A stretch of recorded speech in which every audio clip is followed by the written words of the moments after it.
What happens when a cornered nation, armed with missiles, submarines, and allies across the region, decides to fight back?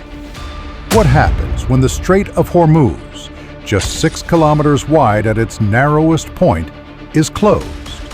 What happens when oil prices soar and allies begin to doubt America's reliability? The night of the strikes was only the beginning. The day America and Israel bombed Iran's nuclear sites will be remembered as the moment the old world ended and a new dangerous one began. A world where laws, agreements, and diplomacy gave way to power, deception, and fear. And as dawn broke over Tehran, no one knew what the next move would be. It was the night the world changed. In the silence of the early hours, while most of the Middle East slept, American B-2 bombers crossed into Iranian skies. Their mission was clear, their targets precise. Iran's most guarded nuclear facilities, Fordo, Natanz, Isfahan. Facilities buried deep underground, designed to withstand almost anything, except this. At 2:30 a.m. Tehran time, the strike began. 6 massive GBU-57 bunker-buster bombs slammed into Fordo, a site once thought untouchable, buried hundreds of meters into a mountain. At the same time, U.S. Navy submarines launched Tomahawk missiles toward Natanz and Isfahan.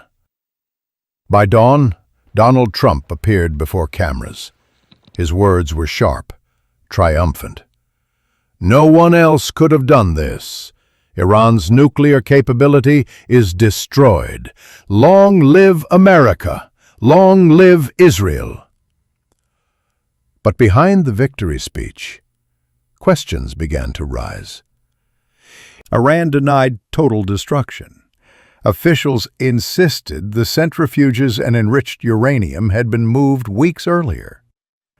They claimed only entrances to Fordo were damaged. Was the site truly empty? Or was this the greatest deception of all? Meanwhile, Iranian media spread a different message. The Revolutionary Guard vowed revenge. They listed their targets: American bases across the Middle East, the narrow Strait of Hormuz through which a fifth of the world's oil flows. And they promised America itself would suffer in ways it had never imagined. In Washington, Trump had not asked Congress for approval. Some lawmakers protested, but many cheered. For Israel's Netanyahu, this was a victory decades in the making, a strike to ensure Iran would never become a nuclear power. Yet the cost of that decision was about to ripple across the globe. The United Nations condemned the attack, calling it an act of aggression. Oil markets trembled. Countries like Pakistan rushed to stockpile fuel. And in Yemen, Houthi forces promised to target not just Israeli ships, but American vessels in the Red Sea. The chain reaction had begun.